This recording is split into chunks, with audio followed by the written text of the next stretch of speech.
What's poppin'? It's Kendrick Lamar, Top Dog Entertainment, Compton. What's happening? But the status of it, I'm still working. It's almost there. It's really about just having it to my expectations, not anybody else's. That's what I'm focusing on. Just me and my team, what we got to deliver.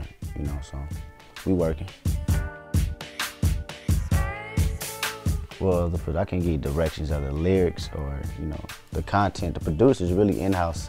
Soundwave, Tay Beats, Willie B, Dave Free, Digiphonics, really. I really just kept it, people I came in with because they know my sound, I know their sound, and, we mesh properly when we get in that studio and lock in.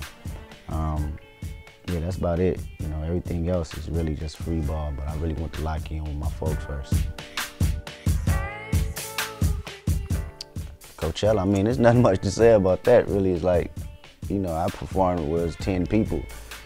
To come to 100,000 people, that's a big step, and just letting me know that dedication is really just the key to everything, and more so the vision.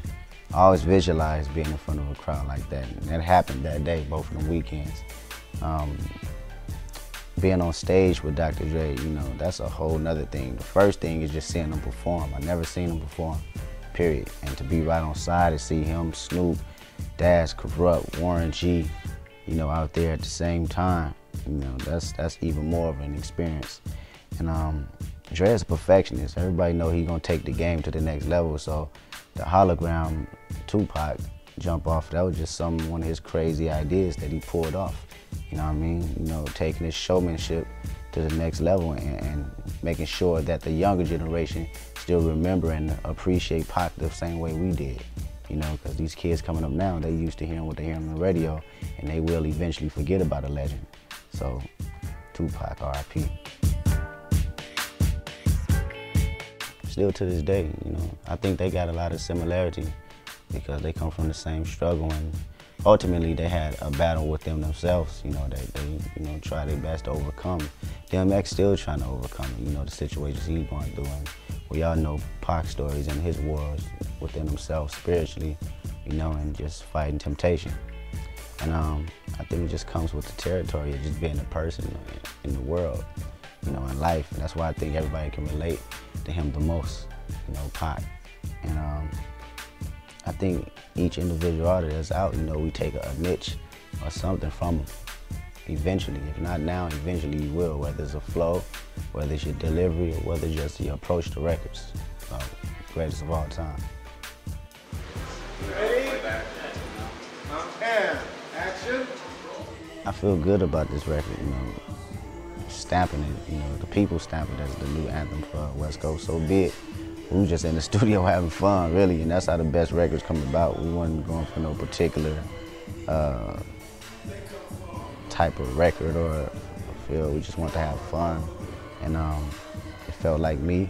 It felt like some new energy. Dre loved it, and we started rolling with it, man. And it's definitely a good representation of where we from, for sure. My status on the mixtape with Cole, we still got them songs in the works. It's just still the same old. We need to find time to lock in.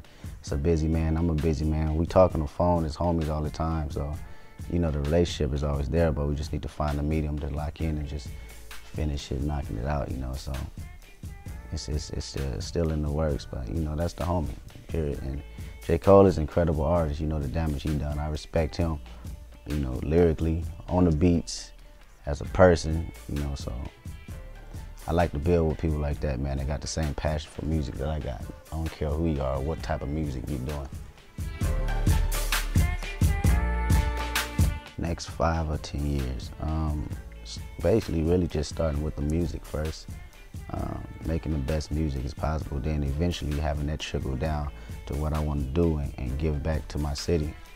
I think the ultimate goal is not just me, but, from where I come from. That's the ultimate goal. And that legacy being, I didn't just go out here and made a bunch of hit records and not do nothing that support where I come from and what I'm always talking about. You always hear these people talking about how hard the streets they come from and then how much money they make. But then at the end of the day, you go back and the people in the city don't have no respect for you. You know, people in the city will forever have respect for me, because when I get to the point where I feel like I'm super, super good, I'm gonna go back and I'm gonna go put a YMCA in the city. And you can put that on record, because we never had one. We had one, but that got shut down when I turned 12. You know, that was the only thing that was keeping us, you know, sane and out the streets for a little bit. And I think once people see that somebody they support and love come back and do that, your legacy will live forever, because they realize you wasn't selfish at the end of the day. It's Kendrick Lamar, TDE, HYPETRAK. What's up with it, folks? Compton, we gone.